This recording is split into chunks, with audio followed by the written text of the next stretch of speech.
yesterday because Liverpool come at you, you know, and you can sit back, and they are top of the league, and you can get away with that.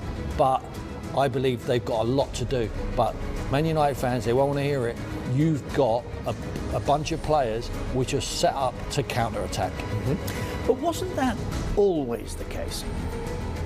Didn't they used to hit you with pace from both sides? They didn't sit back under fair game play that way. They were at Old Trafford, they came at you for 90 minutes, bang, they were there like a train. Yeah. They were at you, Richard. But they were a brilliant counter-attacking side when they were defending their own corners or anything like that. And the goalkeeper won it, or they broke an attack up. They would hit you with pace, yes, 100% they would do that, yes. But what they did today is different. It's nothing like what Fergie's teams would never have said. Well, what they did today, is that any different to that which Mourinho was serving up? I just mentioned his name. David Moyes has served up and was criticised for doing so? Probably not. No, and ultimately that cost them their job. I think but the boils down to Mourinho won. At Manchester United. What cost him his job is the manner in which they played.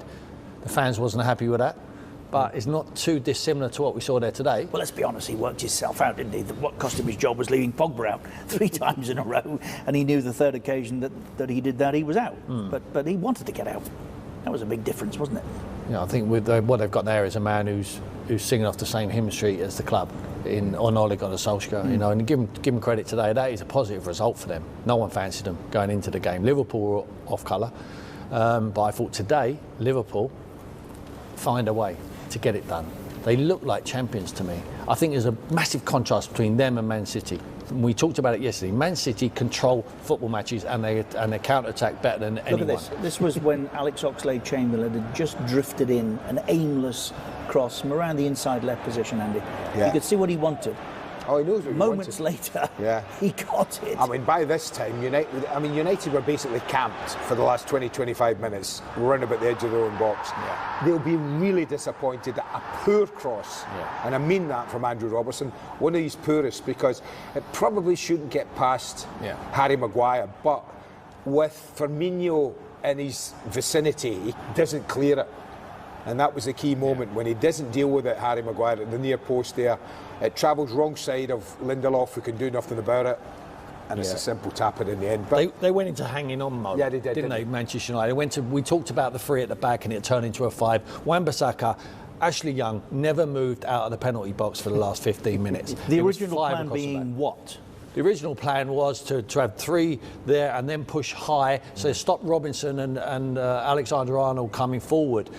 In the last 15 minutes, we saw Liverpool a bit more like we see every single week, or large parts of this season, where Alexander-Arnold's marauding forward and Robertson marauding forward on the left and right-hand side. And then they played a game in the opposition last third. And I think that's what we saw in the last 15 minutes, because Manchester United were protecting a lead, which they couldn't believe they had. I mean, you'd be hard pushed to say Liverpool did deserve something from the game. Yeah, they did. You know, they were the dominant side, territorially. Probably had more chances, although it was a bit disappointing. The attempts on goal were really disappointing for a level of the teams that we were watching. But you would be hard pushed, and you'd need to be a big Manchester United fan to think that you really did deserve to win the game. Tim just said, I see a title-winning team. You've still got reservations about that, haven't you? You still think there's a lot of football in this yet? I know what Tim's saying, and we both played in title-winning sides, so we kind of have half an idea, don't we? And what I was thinking, the last 3, Chelsea, Sheffield United, Leicester, I said to you before the game, there were 3 games where they're just signs. They hung on against Chelsea. Chelsea probably should have got something. The goalkeeper throws one in against Sheffield United. What am I in? Manny gets a penalty that was debatable to beat Leicester. So there were signs for me, Richard, that maybe they're not quite at their best. And I think we saw that again today. But what Championship winning sides do is they win those games. They don't lie down. They win those games, and they've done that. So I just think I think there's hope for people. Well, we need a race, don't we? That's what we want. I think for 17 games we thought Liverpool were going to blow everybody away. Yeah. But I just think now, when you see the closeness of the games they've had last 4, and even in the European tie when they just got over the line in that, you know, those are little signs that give. If I'm chasing Liverpool, I've got hope now, because I think there might be a little chance. But I know what Tim's saying. Guy getting over the line, it's a great trait to have. The big difference between the two sides: Man City have got guile. They got game controllers, De Bruyne, Silva, Bernardo, you know, Raheem Sterling's outstanding. Liverpool will know one way to play, and it's working, it's effective, and they keep going. They've got men in their team. They've got defenders like Matic and Van Dijk who are happy to defend 1v1, happy to be there 1v1 with anyone who's left up the field. They've got their marauding fullbacks, but they play 100 mile an hour all the time. Man City don't. They rest on the football. They, in tight situations like that today, when Man United sat back, Man City would have opened them up time and time again, because they've got players who can play in tight areas and they find a pass. Cute players. They've got better players overall. They've got a better blend of players. They can play counter-attacking, as we said yesterday, Man City, and they can also mesmerise you with the passes and find guile at the right time. And I think that's the difference between them and Liverpool. Liverpool can 100% win the league playing like this. 100%. But Man City have got different. They've got a different page. They can turn it over when they need to.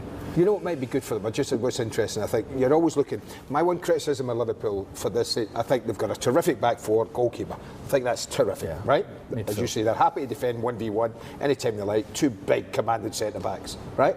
Good goalkeeper. Three front men who you would have in your team any time of the day when they're playing. They're brilliant. They can just destroy you like that. My thing is controlling a football match. We've talked about it today. The three midfield players, for me, they're a bit samey. Yeah. You know, there's no great craft in there. There's no great creation in there. So I think today, when we saw Alexander Oxlade-Chamberlain come on, he gave them something different today from that midfield area that they don't have. And he could be a massive key, I think. Now he's fit, and he looks fit now, and he looks ready. I think he might now get a run in that side, in that area of the football pitch where they need a little bit more craft. A goal. They don't get enough goals from that area of the pitch. He'll provide goals. He was close 2 or 3 times when he came on today. So he might, Oxlade-Chamberlain, play a massive part this season. Yeah. Interesting. OK, reaction to come, obviously. Just as soon as we have it, we will share it with you. But one apiece at Old Trafford today. Manchester United led for a long time. Liverpool equalised late on. First time, incidentally, since 2001 that 2 English goal scorers have recorded a goal in this fixture. Now that Liverpool haven't been at their best. They've come away with points, victories, and then the point today in all of them. It can't go on too long, though, can it? No, but Lee and Graham talked before the game, both won titles, and said if you don't play well, don't lose. Liverpool haven't lost today. I'm sure when Manchester United side of things come out, they can talk positively about the game, because for 85 minutes they were winning, could have gone on and certainly upset Liverpool and have stopped that unbeaten run. But in the quest of what both these clubs were after, it's a huge point for Liverpool. Could have lost. Last season, they lost the Premier League title by 1 point. That could be the difference for them of what they achieved today. It's amazing, 5 minutes from time, they get that goal, because the conversation we would have been having, the two players would have been answering such different questions. Entire perceptions would have changed had they not got that goal from Lallana. For sure. And especially in a second half where Manchester United were clearly trying to see out a result. I think they only had 23% of the ball in the second half, and there was always a threat that Manchester United could catch them on the counter again, like they did in the first. Substitutions helped. And I talked about the other guys not being trusted all that much. Shaqiri's hurt. Lallana comes on, gets the goal. Oxlade-Chamberlain was bright and brought some pace and some ingenuity to the midfield. Just, it's a tough day because Mo Salah obviously makes them better, and you have to measure them up against Manchester City. Manchester City have had some disappointing results this year, but you know, 4 shots on goals, not really generating anything, is a concern, because you know they're going to have to lose games because teams are a lot better than them today. And today, I do give a lot of the credit to Manchester United. This wasn't a terrible Liverpool performance. Manchester United came up with a massive performance when their manager's under the watch. When Jurgen Klopp walked on the pitch at the end, Rebecca, over recent weeks we've seen him fist pumping and getting the crowd going. He blew out his cheeks today, as if to say, we'll take a point. And there's a 6-pointer November 10th. I mean, now it's a 6-point gap. So it's like that game now is all that much more important. It was the game last year in January that turned the tide. So this is a good point. They got to keep positive with it. Just very quickly, is coming back to get a point? People say if they come back and win, it's a sign of champions. Is coming back to get a point still a little sign that they have that championship champions quality. When the VAR go to look at the replay, unless it's without any shadow of a doubt whatsoever that everybody in the world basically thinks it's a foul, then they won't overrule the on-field decision, and that is the key. Don't forget for the handball for Sadio Mane as well. It doesn't have to be deliberate anymore. It's just about whether the ball touches the hand in the process of scoring a goal, which I think it did. So that perhaps is a little bit more explanation behind it. But Owen, in terms of a tactical battle, you have to say Ole Gunnar Solskjaer's got the better of Liverpool so far. Yeah, he's sprung a little surprise playing the back three with wing backs, and it's probably worked. You know, I think he's playing Daniel James and Rashford quite high up the pitch, and Pereira's playing almost in a number 10 position, which suits him. I thought he was United's best player in the first half. And Liverpool, the tempo was probably a bit slower than we're used to from them, but so far that first half, Ole Gunnar, his tactics are winning.